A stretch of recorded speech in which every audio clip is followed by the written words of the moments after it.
Class में हमने ये बोला था कि मौर्यकालीन शासक राजा महाराजा पूरे जो थे उनका हो गया था अंत। उसके बाद हम कहाँ पे आ गए थे? प्रशासनिक व्यवस्था पे। हमने ये देखा था कि क्या था वहाँ पे राजनीतिक व्यवस्था में, वहाँ पे 18 किस्म के क्या थे? मंत्री थे। उनको अलग अलग विभाग क्या था? बांटा गया था। और साथ ही 34 जो थे अध्यक्षों का भी क्या किया गया है? वर्णन किया गया है। क्लियर है? चलो, तो मंत्रियों की फोटो मैं ग्रुप में डाल दूंगा एज अ होमवर्क। आप थोड़ा सा उसको देख लेना कैसा करना है करके, कॉपी में नोट कर ही लेना। चलो तुरंत लिखो प्रांतीय शासन। प्रांतीय शासन हेडिंग डाल लो, प्रांतीय शासन। प्रांतीय शासन, प्रांतीय शासन। अब यहां से चीजें आप थोड़ा सा लिखते हुए साथ में चलना, जो आवाज सुन के लिख रहे हैं वो साथ में लिखते हुए चलना। क्लियर है? प्रांतीय शासन, ठीक है। जो प्रांतों का शासन था वो राज परिवार के ही सदस्यों के द्वारा जो रहता था, किया जाता था। क्लियर है? प्रांतों का जो शासन था वो राज शासन के जो परिवार से रहते थे उनके द्वारा ही क्या किया जाता था? किया जाता था। और ठीक है, प्रांतों का जो शासन है राज परिवार से ही क्या किया जाता था? किया जाता था, वहीं के लोगों के द्वारा किया जाता था। और कौटिल्य का जो हमें अर्थशास्त्र मिला है उसके अनुसार इन जो शासन करते थे प्रांतों में, इन्हें कुमार या आर्यपुत्र कहा जाता था। क्लियर है? इन्हें कुमार या आर्यपुत्र कहा जाता था। और जैसे हमारे हम पुराने उसमें देखते आ रहे हैं वैदिक से, इसमें एक बड़ा मंडल, फिर उससे छोटा मंडल, फिर उससे छोटा मंडल, ठीक है। तो वैसे ही प्रदेश, जिला, मंडल और उसके बाद क्या था? गांव था। गांव का जो देखभाल करता था उसको हम क्या बोलते थे? गोप कहते थे। क्लियर है? ये एकदम छोटा सा कहानी टाइप है, इसको तुरंत लिखते हुए चलो तो ज्यादा बेस्ट है ना? लिखते हुए चलो।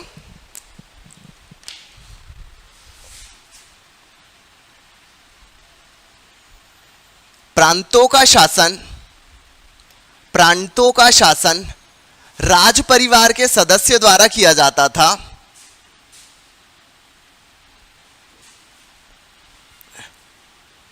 सदस्यों द्वारा ही किया जाता था। सदस्यों मतलब कोई एक सदस्य द्वारा किया जाता था। ठीक है? राज परिवार के सदस्यों द्वारा होता था या किया जाता था, जो आपको सही लगे लिख लो।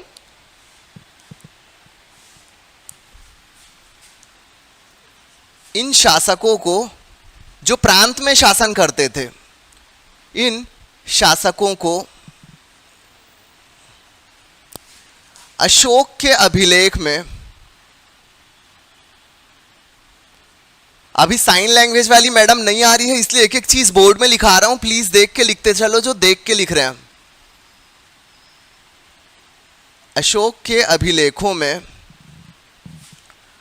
कुमार या आर्यपुत्र कहा गया है। कुमार, कुमार या आर्यपुत्र कहा गया है। क्लियर है? कुमार या आर्यपुत्र कहा गया है। क्लियर है? कुमार या आर्यपुत्र कहा गया है। क्लियर है? एक बार वॉइस देख लूं। ठीक है, रामनारायण का मैसेज आया है कि आवाज आ रहा है। ठीक है, चलो आवाज आ रहा है, अच्छा है फिर।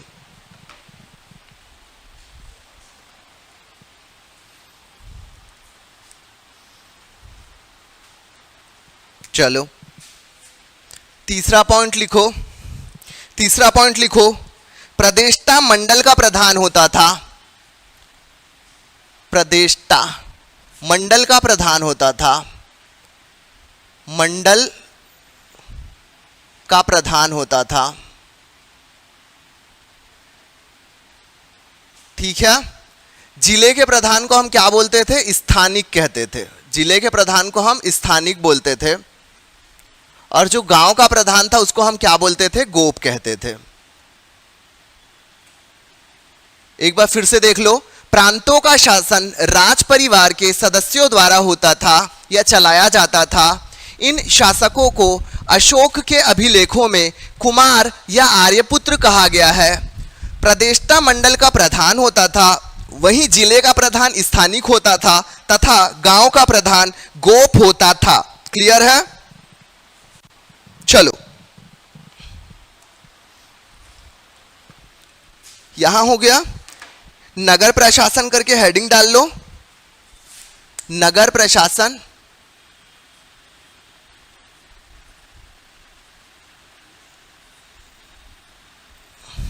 इसमें भी 2 लाइन है, उसको जल्दी से लिख लो। मौर्य शासनकाल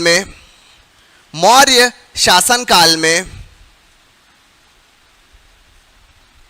प्रदेश कई जनपदों में क्या था, बटा हुआ था। प्रदेश कई जनपदों में बटा था। प्रदेश कई जनपदों में बटा था, ठीक है। नगर का देख लो, मौर्य शासनकाल में प्रदेश कई जनपदों में बटा हुआ था। क्लियर है यहां पे?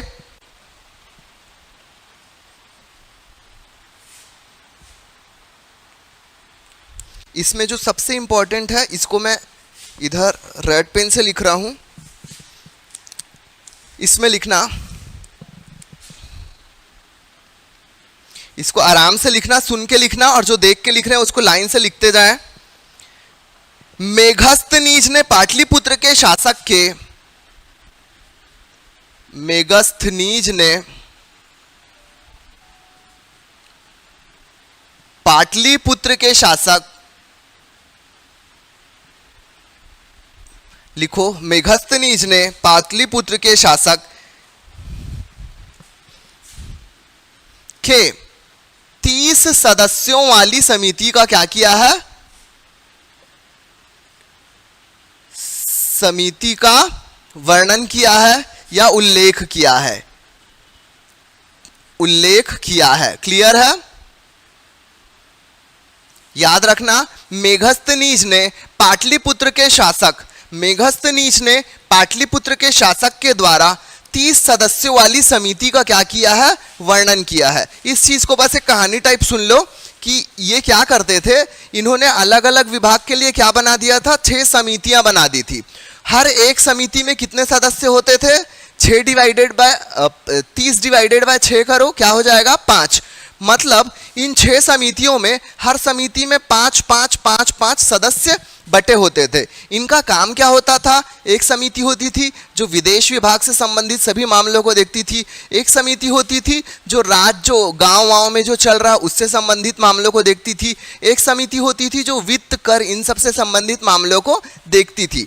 इस प्रकार मेघस्थनीज ने पाटलिपुत्र के शासक के 30 सदस्यों वाली 6 समितियों का क्या किया है, वर्णन किया है। और उससे हम ये अंदाजा लगाते हैं कि नगर प्रशासन में ऐसी 6 समितियां थी जिसमें प्रत्येक समिति में 5 सदस्य होते थे, और ये 5 सदस्य क्या करते थे, अपने अपने विभाग में मिलके क्या करते थे, पूरे नगर के प्रशासन को सुचारू रूप से चलाने का क्या करते थे, प्रयास करते थे। क्लियर है? तो अब देख लो इन समितियों में कौन सा किसका काम क्या था। इन समितियों को याद से आप नोट कर लो। प्रथम समिति, ठीक है, प्रथम समिति, लाइन से अभी लिखते जाना, अभी मैं बोल रहा हूं, अभी मत लिखो। द्वितीय समिति, तृतीय समिति, मैं बोलूंगा उसके साथ लिखना, अभी रहन दो, अभी मैं बोर्ड में लिख रहा हूं।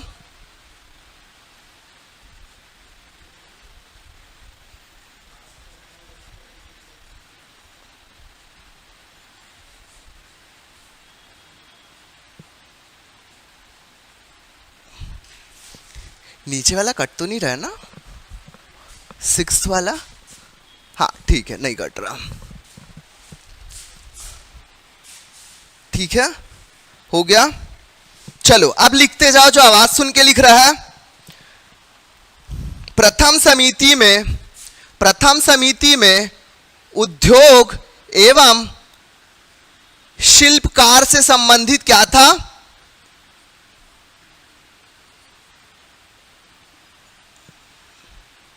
तो प्रथम समिति जो थी उसमें जो 5 सदस्य थे, उस राज्य में कितने उद्योग लगेंगे, क्या उद्योग लगेंगे, उन उद्योगों के क्या मापदंड रहेंगे, तथा जो शिल्पकार थे उनको किस तरह के शिल्प का निर्माण कर रहे हैं, क्या कर रहे हैं, उन 6 चीजों के, उन सारी चीजों के ऊपर क्या करते थे, ये 5 लोग जो रहते थे, पहली समिति के 5 सदस्य, ये इनके ऊपर क्या करते थे, नियंत्रण रखते थे और उन्हें क्या करते थे, दिशा निर्देश जारी करते थे। ठीक है। दूसरी समिति जो थी वो विदेशियों की देखरेख से संबंधित थी। दूसरी समिति विदेशियों के देखरेख से, मतलब हमारे देश में कोई विदेशी घूमने आ रहा है, जैसे कितने यात्री आए हैं, चीनी यात्री आए हैं, वो यात्री आए हैं, पुर्तगाली यात्री आए हैं। तो मौर्य शासन काल में एक वो था कि विदेशियों के देखरेख या उनसे जो भी संबंधित चीज हो रही है, उन सब का समिति 2 जो रहती थी वो उनके ऊपर नियंत्रण रखती थी और देखरेख करती थी। ठीक है। समिति 3 का काम था जन्म और मरण से संबंधित सारी चीजों को एकत्रित करना। जन्म और मरण से संबंधित, जैसे अभी नगर निगम में क्या बनता है, बर्थ सर्टिफिकेट बनता है, मृत्यु प्रमाण पत्र बनता है, उसी प्रकार ये काम क्या था, समिति 3 का काम था। ठीक है। चलो, समिति 4 जो थी, व्यापार और विनिमय। व्यापार और विनिमय, क्या चीज हमारे यहां आयात हो रहा है, क्या चीज यहां से निर्यात हो रहा है, इन सब चीजों का क्या करती थी, ध्यान रखती थी और उन सारी चीजों के ऊपर क्या करती थी, नियंत्रण रखती थी। ठीक है। चलो लिखो। अब व्यापार और विनिमय में जो भी चीज होता था, यहां पे जो वस्तु निर्मित होती थी, वस्तु जो निर्मित होती थी उसको बेचने से संबंधित, समिति 5 में वस्तु जो निर्मित होती थी उसका क्रय विक्रय जो भी करना है, क्रय विक्रय इन सारी चीजों से संबंधित थी। और अंतिम वाली जो समिति है वो कर वसूल करती थी। अंतिम वाली समिति जो है कर वसूल करती थी। ठीक है। तो ये समिति याद रखना। समिति 3 का कार्य क्या था, समिति 2 का कार्य क्या था, समिति 1 का कार्य क्या था, ये एग्जाम में जैसे पूछ लिया।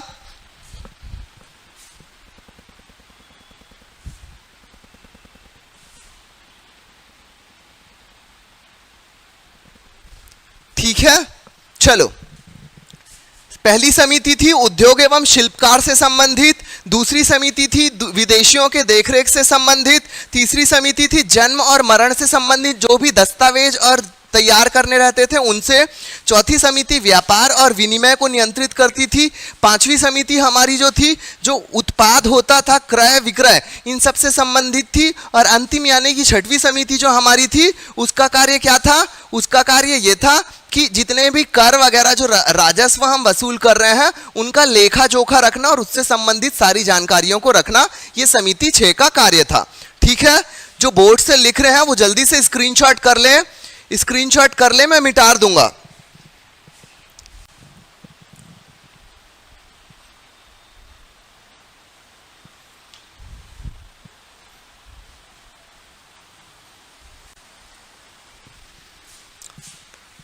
चलो अगला हेडिंग डाल लो, सैन्य प्रणाली। सैन्य प्रणाली, सैन्य प्रणाली। ठीक है। अगला हेडिंग डाल लो, सैन्य प्रणाली। सैन्य प्रणाली। ठीक है। सैन्य प्रणाली या सैनिक प्रणाली, जो भी आपको सही लगे। सैन्य प्रणाली।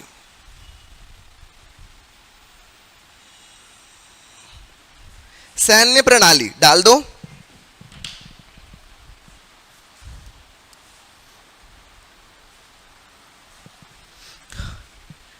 सेना का रख रखाव जो था, सेना का रख रखाव इन 30 सदस्यों द्वारा ही किया जाता था। सेना का रख रखाव इन 30 सदस्यों द्वारा ही किया जाता था। सेना का रख रखाव इन 30 याद रखना, मेरे मुंह से 3 निकल रहा है लेकिन 30 है ना। सेना का रख रखाव इन 30 सदस्यों द्वारा किया जाता था।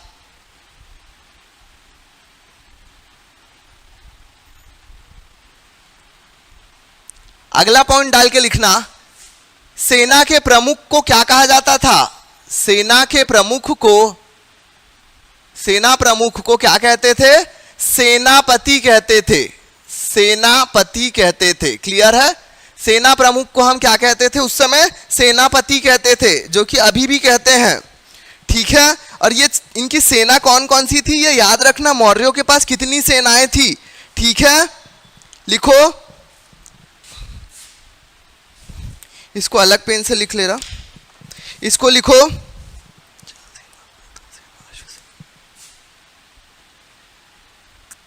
थल सेना, जल सेना, पैदल सेना,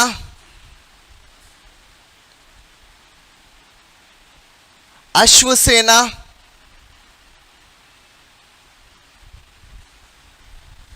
और हाथी सेना। ठीक है, देख लो एक बार, जल सेना, पैदल सेना, अश्व सेना, हाथी सेना और रथ सेना।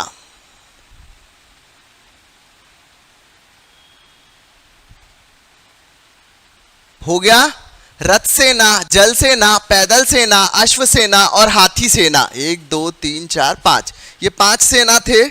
ठीक है, मौर्यों के पास ये 5 सेनाएं थी। जल था, रथ था, पैदल था, अश्व था और हाथी था। क्लियर है?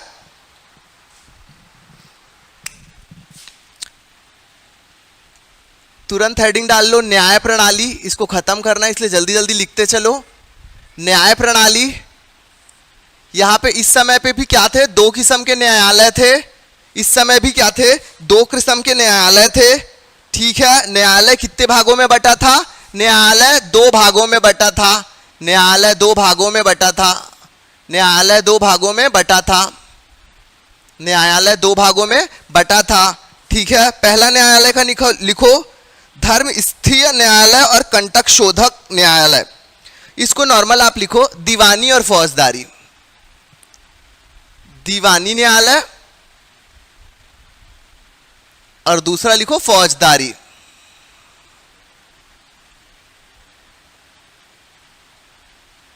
ठीक है, पहला आप लिखे हो दीवानी न्यायालय और दूसरा लिख लो फौजदारी न्यायालय। दीवानी के बगल में आप लिख लो, उस समय यही बोलते थे उसको धर्म स्थलीय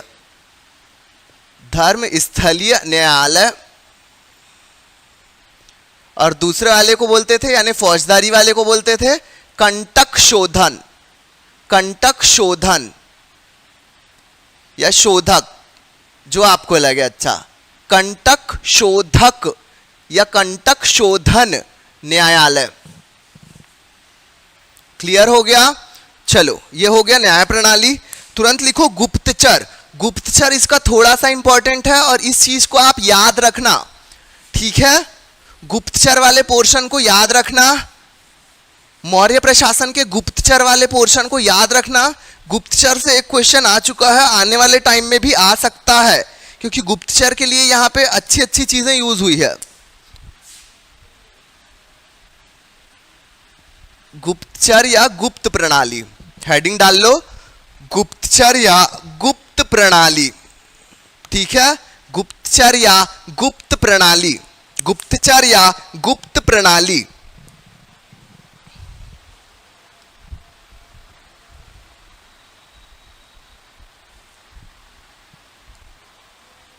चलो, इस विभाग का एक प्रमुख था। इस विभाग का एक प्रमुख अधिकारी होता था। इस विभाग का एक प्रमुख अधिकारी होता था, जिसे क्या कहा जाता था? नाम को अच्छे से लिखना, आराम से सुन के। इस विभाग का एक प्रमुख अधिकारी होता था जिसे महामात्यार्थ तर्क, जिसे महामात्यार्थ तर्क कहा जाता था। एक प्रमुख अधिकारी था जिसे महामात्यार्थ तर्क कहा जाता था। ठीक है, लेकिन कौटिल्य उन्हें क्या कहता था? लेकिन कौटिल्य इन्हें क्या कहता था? गूढ़ पुरुष। याद रखना, ये एग्जाम में आया है। कौटिल्य उन्हें गूढ़ पुरुष कहता था। ठीक है, कौटिल्य इन गुप्तचरों को क्या कहता था? गूढ़ पुरुष कहता था। कौटिल्य इन गुप्तचरों को गूढ़ पुरुष की क्या दिया था? संज्ञा दिया था। कौटिल्य के अनुसार ये क्या थे? गूढ़ पुरुष थे। क्लियर है? और पॉइंट इसी में लिख लो,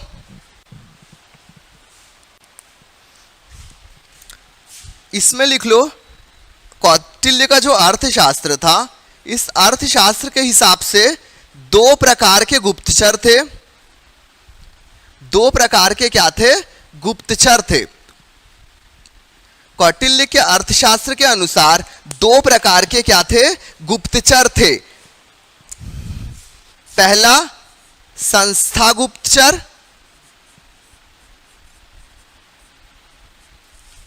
और दूसरा जो था उसका नाम था संचार। संस्था और संचार गुप्तचर आप लिख लेना। ठीक है। संस्था वाले क्या थे? ये एक जगह में स्थित रहते थे और क्या करते थे? गुप्त सूचनाएं देते थे। और जो संचार वाले थे वो क्या करते थे? सूचनाओं को घूम घूम कर गुप्त सूचनाओं को क्या करते थे? एकत्रित करते थे। याद रखना। क्लियर है? गुप्तचर में एक बार फिर से आ जाओ। इस विभाग का एक अधिकारी होता था जिसे महामात्यार्थ तर्क कहा गया है। कौटिल्य लेकिन अपने अर्थशास्त्र में इन गुप्तचरों को गूढ़ पुरुष की संज्ञा दिया है। कौटिल्य अपने अर्थशास्त्र में इन गुप्तचरों को गूढ़ पुरुष की संज्ञा दिया है। और इस अर्थशास्त्र के हिसाब से कौटिल्य का मानना है कि गुप्तचर दो प्रकार के थे मौर्य शासनकाल में। एक संस्था गुप्तचर थे और एक संचार गुप्तचर थे। तो जो संस्था गुप्तचर थे वो एक जगह में स्थित रहते थे और गुप्त सूचनाओं को दूसरों के माध्यम से क्या करते थे? एकत्रित करते थे या खुद एकत्रित करते थे और उसको लिखते थे। वहीं पे जो संचार वाले थे वो क्या करते थे? सूचनाओं को घूम घूम के वेश बदल बदल के क्या करते थे? एकत्रित करते थे। यही कारण है कि गुप्तचरों का मौर्य शासनकाल में बहुत बड़ा योगदान था या उनको बहुत सम्मान दिया जाता था। ठीक है?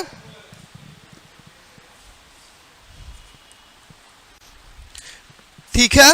और शांति व्यवस्था बनाए रखने के लिए शांति व्यवस्था बनाए रखने के लिए शांति व्यवस्था बनाए रखने के लिए शांति व्यवस्था बनाए रखने के लिए पुलिस की भी व्यवस्था थी। पुलिस की भी व्यवस्था थी। पुलिस की भी व्यवस्था थी।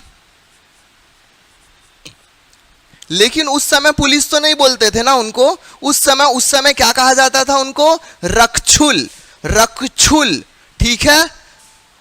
व्यवस्था थी जिन्हें क्या कहा जाता था? रक्षुल कहा जाता था। जिन्हें रक्षुल कहा जाता था। रस्सी के रा स्कूल वाला छू और लड़की के ला रक्षुल। रस्सी के रा कक्षा जो लिखते हैं ना वो वाला छा, उसमें छोटा ऊ की मात्रा छू और लड़की के ला रक्षुल। ठीक है? शांति व्यवस्था बनाए रखने के लिए पुलिस की भी क्या थी? व्यवस्था थी, जिसे उस समय क्या कहा जाता था? रक्षुल। क्लियर हो गया? जिन्हें अर्थशास्त्र में क्या कहा गया है या उस समय क्या कहा गया है? रक्षुल कहा गया है। क्लियर है?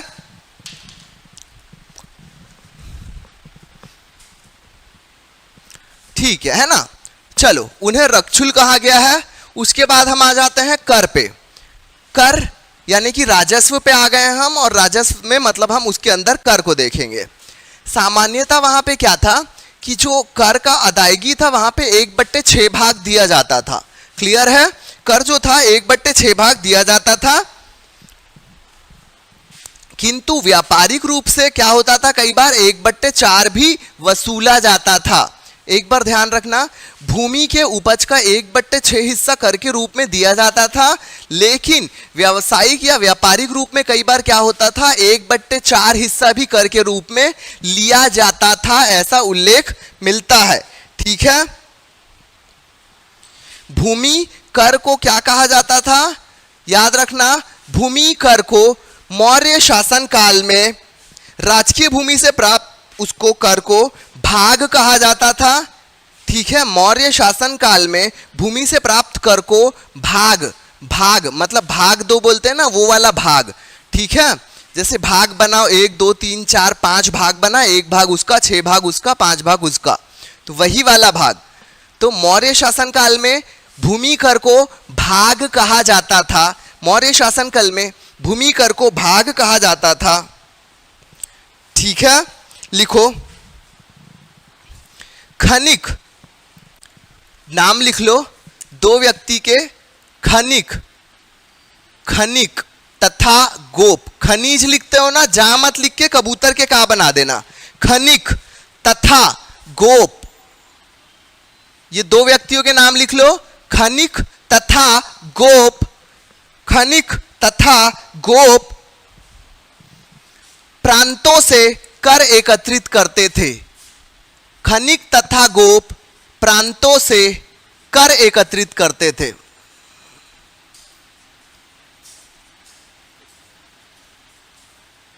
ठीक है, खनिक तथा गोप प्रांतों से कर एकत्रित करते थे। खनिक तथा गोप प्रांतों से कर एकत्रित करते थे। क्लियर है, खनिक तथा गोप प्रांतों से कर एकत्रित करते थे। चलो अब एक लिस्ट टाइप का बना लेना। मौर्यकालीन कर कौन कौन से थे, दो कॉलम बना लेना।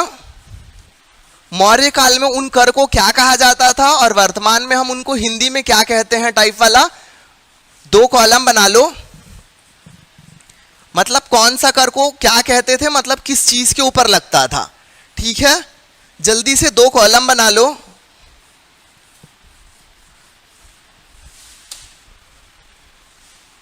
जल्दी से दो कॉलम बना लो।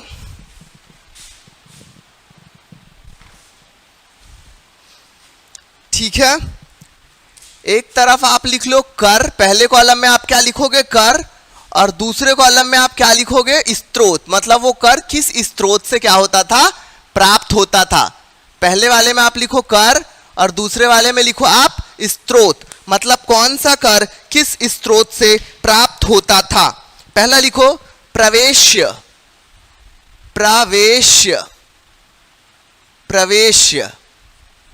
ये इतना अंडरस्टूड करके चलना, प्रवेश्य क्या है, एक कर है। अगर मैं ऊपर में कर लिख दिया हूं उसका मतलब है प्रवेश्य कर। प्रवेश्य कर जो था वो आयात कर था, आयात कर था। क्लियर है, प्रवेश्य कर जो था वो आयात कर था। मतलब कोई भी चीज हम बाहर से मंगाते थे तो भूमि को पार, कोई भी चीज हम बाहर से मंगाते थे तो सीमा में अंदर आने के बाद जो कर लगता था उसको हम प्रवेश्य कर कहते थे। क्लियर है, सब लिख लो, प्रवेश्य कर आयात कर था। क्लियर है, चलो दूसरा लिखो प्राक्रय, प्राक्रय, प्राक्रय कर। प्राक्रय कर जो था वो राजसी कर था। प्रक्रय कर राजसी कर था। तीसरा तुरंत लिखो प्रतिकर, प्रतिकर। प्रतिकर क्या था, उत्पाद के रूप में लिया जाने वाला कर। उत्पाद के रूप में लिया गया कर, उत्पाद के रूप में लिया गया कर। ठीक है, अब लिखो खाजी, खाजी, भाजी मत लिखना ना, खाजी। खाजी क्या था, खरीद बिक्री कर, खरीदी बिक्री पर लगने वाला कर। खरीदी बिक्री पर लगने वाला क्या था, कर क्या था, खाजी कर था। खरीद बिक्री पर लगने वाला कर क्या था, खाजी कर था। क्लियर हो गया। अब लिखो वर्तनी, वर्तनी। वर्तनी क्या था, पथ कर था, पथ कर। जैसे अभी पथ कर, जैसे अभी सड़क कर भरते हैं ना अपन, उपकर, सड़क कर, सड़क कर, उपकर, अधिभार, ये सब जो भी चीज अपन भरते हैं, इकोनॉमिकल जो टर्मिनोलॉजी है, तो उस समय भी लगता था, लेकिन उसको हम उस समय क्या बोलते थे, वर्तनी कर। और उसका मतलब होता था पथ, यानी रास्ते को यूज करने पर लगने वाला क्या था, ये कर था। क्लियर है, चलो छठवा लिखो विष्टि, विष्टि, विष्टि। वा में छोटी की मात्रा वी, आधा शा, टा में छोटी की मात्रा टी। विष्टि ये क्या था, वन कर था। ठीक है, वन पर लगने वाला या वन कर था। क्लियर है, चलो सातवां लिखो उदक भाग, उदक भाग। उदक भाग एक सिंचाई कर था। ये नाम याद रखना, थोड़े से ऊट पटांग भी हैं कुछ कुछ, लेकिन ये डायरेक्ट क्वेश्चन आएंगे वन लाइनर टाइप के। उदक भाग सिंचाई कर था। उसके बाद लिखो विविध, वा में छोटी की मात्रा वी, वा में बड़ी की मात्रा वी और ता, विविध। विविध जो था पशुओं की रक्षा के लिए लिया गया कर था। पशुओं की रक्षा हेतु लिया गया कर। पशुओं की रक्षा हेतु लिया गया कर। ठीक है, पशुओं की रक्षा हेतु लिया गया कर विविध कहलाता था।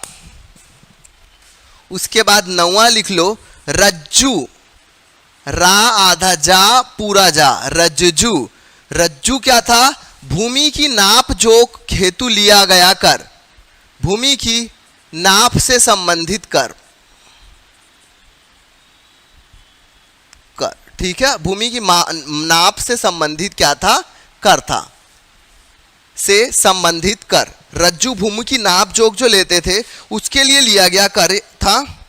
और निष्क्रम्य, निष्क्रम्य, निष्क्रम्य, निष्क्रम्य जो था वो था निर्यात कर। निष्क्रम्य एक निर्यात कर था। क्लियर हो गया? चलो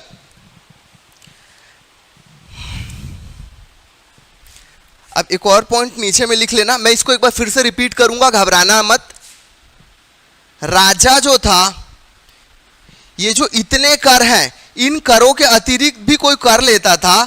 इन करों के अतिरिक्त जो कर लेता था, राजा इन करों के अतिरिक्त जो कर लेता था, कभी अचानक में लेना होता था, उसे बलि कहते थे। ठीक है, बलि कहते थे। याद रखना, उसे बलि कहते थे। राजा इन करों के अतिरिक्त जो कर लेता था उसे बलि कहते थे। ठीक है,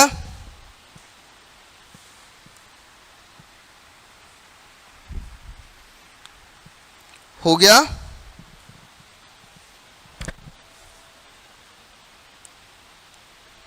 एक और पॉइंट लिख लो, संकट काल, संकट काल में कौटिल्य बताते हैं, मतलब कौटिल्य का यह मानना है कि संकट काल के टाइम में राजा प्रणय कर, प्रणय कर मतलब फिर से देखो क्या है, कौन सा वाला है? संकट काल में राजा प्रणय कर मतलब आपातकालीन कर ले सकता है। आपातकालीन कर ले सकता है का अधिकार दिया गया है। ठीक है, चलो ये पूरा लिखते हुए चल रहे थे इसलिए थोड़ा सा दिक्कत हो रहा है। चलो कर का एक बार देख लो फिर से। उस समय में जो भी था 10 प्रकार के कर जो थे नॉर्मल निर्धारित किए गए थे। उन 10 कर में पहला था प्रवेश कर जो आयात कर था। उसके बाद दूसरा था प्रक्रय कर जो कि राजसी कर था। प्रतिकर यानी उत्पाद के रूप में जो तीसरा था प्रतिकर जो कि उत्पाद के रूप में लिए जाने वाला कर था। उसके बाद चौथा था खाजी मतलब खरीदी और बिक्री पर लगने वाला जो कर था उसे खाजी कर कहते थे। वर्तनी यानी कि पथ पर लगने वाला जो कर था उसे वर्तनी कहा जाता था। उसके बाद विष्टि वन कर था मतलब ये उद्योग आपको लगाना है, ये वन जो कर रहे हो कटाई कर रहे हो उसके बदले में आपको इतना क्या करना पड़ेगा, राजा को देना पड़ेगा। ठीक है, उदक भाग सिंचाई कर था। उदक भाग के बाद हम आते हैं विविध पे। पशुओं की रक्षा के लिए जाने वाले कर को हम क्या कहते थे, विविध कहते थे।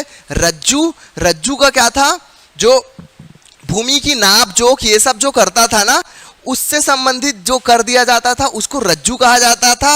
और लास्ट वाला निष्क्रम्य यानी कि निर्यात जो वस्तु किया जाता था उसे हम क्या कहते थे, निष्क्रम्य कर कहते थे। ठीक है, राजा इन करों के अतिरिक्त भी जो कर लेता था उसको मौर्य काल में क्या कहते थे, बलि कहते थे, उसे बलि कहते थे। और कौटिल्य ने अपने अर्थशास्त्र में यह बताया है कि आपातकाल की स्थिति में राजा को अधिकार है कि वो अपने जनता से अन्य कर भी ले सके और उस कर को उन्होंने आपातकालीन प्रणय कर का नाम दिया है। क्लियर है? तो इस प्रकार से उनकी क्या थी, मौर्यों की राजस्व व्यवस्था थी, जिससे उनका शासन क्या था, सुचारू रूप से चलता था। और उनको ये कर को एकत्र करने के लिए कौन थे, आप देख लियो पहले, खनिक तथा गोप जो थे वो प्रांतों से क्या करते थे, करों को एकत्र करते थे। यहां तक हो गया। चलो तुरंत एक पॉइंट लिख लो, जनगणना। जनगणना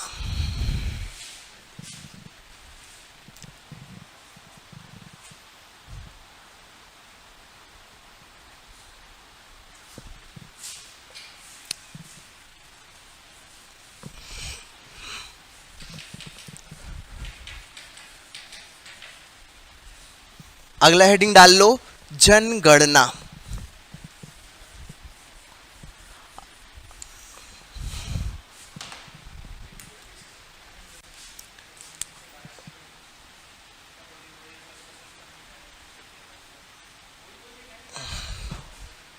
जनगणना, ठीक है। तो ऐसा प्रमाण भी मिलता है कि यहां मौर्यों के शासनकाल में प्रतिवर्ष जनगणना होता था। प्रतिवर्ष जनगणना होता था, ठीक है, प्रतिवर्ष जनगणना होता था। और ये जनगणना का कार्य जो था, एक तो गोप करता ही था, गोप के साथ एक नया व्यक्ति जुड़ा रहता था, ठीक है, उसको बोलते थे समाहर्ता। समाहर्ता जो गोप की सहायता से क्या करता था, इस कार्य को करता था, इस कार्य को करता था, कार्य को करता था, करता था। मौर्य शासन काल में इस घटना को क्या कहते थे, मरदूम शुमारी। मरदूम शुमारी, मरदूम शुमारी, याद रखना, मरदूम शुमारी व्यापम में लास्ट टाइम पूछा है किसी एग्जाम में, ठीक है, मरदूम शुमारी, ठीक है। इस कार्य के लिए जो भी किया जाता था, इसे जनगणना से संबंधित इसे एक टेक्निकल वर्ड दिया गया था, मरदूम शुमारी। क्लियर है, मरदूम शुमारी। चलो तुरंत अगला हेडिंग डाल दो, मौर्यकालीन सामाजिक स्थिति। मौर्यकालीन सामाजिक स्थिति,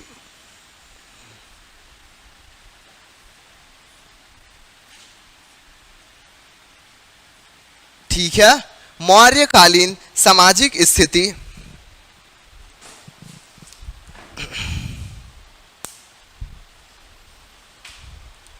हेडिंग डाल लो, मौर्यकालीन सामाजिक स्थिति।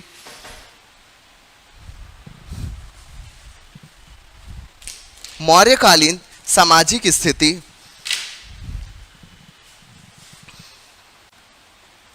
लिखो,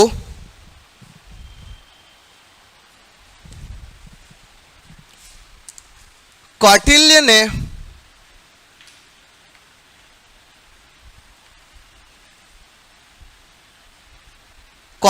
ने लाइन से लिखते चलो, कौटिल्य ने वर्णाश्रम की रक्षा हेतु, कौटिल्य ने वर्णाश्रम की रक्षा हेतु इसे राजा के कर्म से जोड़ा, राजा के कार्य से जोड़ा, ठीक है। दासों की स्थिति अभी भी क्या थी, संतोषजनक थी। दासों की स्थिति अभी भी क्या थी, संतोषजनक थी। लिखते हुए चलो, आज साइन लैंग्वेज वाली मैम है नहीं, इसलिए मैं बोर्ड में लिखा रहा हूं, बोलते हुए, दासों की स्थिति संतोषजनक थी। इन दासों को भूमि रखने, अपनी भूमि को बेचने, दोनों का ही क्या था, अधिकार था। दासों की स्थिति संतोषजनक थी, इन दासों को भूमि रखने या भूमि बेचने का अधिकार था।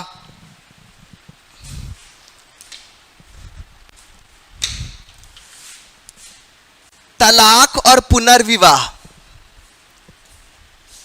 तलाक और पुनर्विवाह का भी प्रचलन था, ठीक है। मौर्यकालीन सामाजिक स्थिति में यह था कि कौटिल्य ने मतलब वर्ण के वर्णाश्रम की रक्षा हेतु राजा के कार्य से इसे या कर्तव्य से जोड़ दिया था। इस काल में क्या था, दासों की स्थिति संतोषजनक थी। क्लियर है? लिखो, महिलाओं की स्थिति संतोषजनक नहीं थी। महिलाओं की स्थिति संतोषजनक नहीं थी।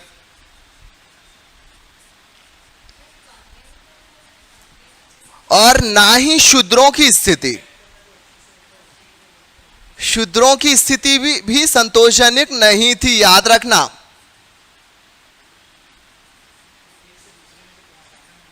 ठीक है, महिलाओं की स्थिति भी संतोषजनक नहीं थी और शूद्रों की स्थिति भी संतोषजनक नहीं थी। कौटिल्य ने अपने अर्थशास्त्र में दासों की संख्या 9 बताया है।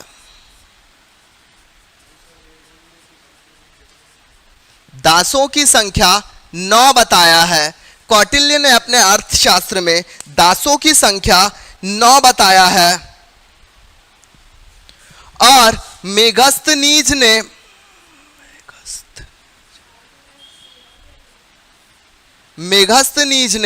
भारतीय समाज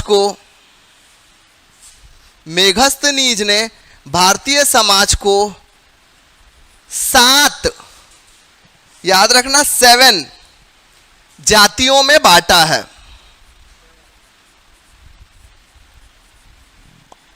ठीक है, मेगस्थनीज ने भारतीय समाज को 7 जातियों में बांटा है। ठीक है, क्लियर हो गया? चलो, मौर्यकालीन सामाजिक स्थिति बस एक बार नॉर्मल फिर से रिपीट कर दे रहा हूं। कौटिल्य ने वर्णाश्रम की व्यवस्था को बनाए रखने के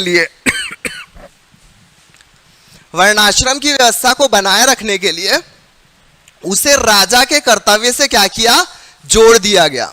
ठीक है,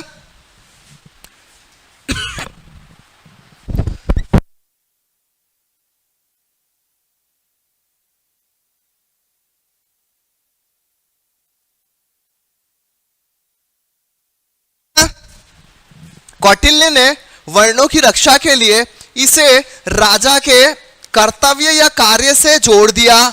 दूसरा, इस समय में जो दास थे, दासों की स्थिति काफी सही थी। ठीक है, दास जो थे उन्हें अपनी भूमि रखने, उन्हें भूमि को बेचने, हर चीज का अधिकार क्या था, दिया गया था। दासों को मतलब ऐसे बंद करके नहीं रखा गया था, उन्हें अपने निर्णय लेने, अपने जमीन क्रय विक्रय सबका क्या था, अधिकार था। लेकिन इस समय भी जैसे कि धीरे धीरे स्थिति बिगड़ ही रही थी, महिलाओं की स्थिति में कोई सुधार नहीं था, मतलब महिलाओं की स्थिति बद से बदतर ही धीरे धीरे हो रही थी, बहुत अच्छी कुछ भी नहीं थी। और सेम चीज क्या था, शूद्रों का था। शूद्रों की स्थिति में भी कोई परिवर्तन क्या था, नहीं आया था। ठीक है, उत्तर वैदिक काल, महाजनपद काल से जो महिलाओं और शूद्रों की स्थिति में गिरावट आई थी वो लगातार अब भी जारी था। इस समय भी तलाक और पुनर्विवाह की प्रथा क्या थी, प्रचलन में थी। और उसके बाद ये है, कौटिल्य ने दासों की संख्या 9 बताई है।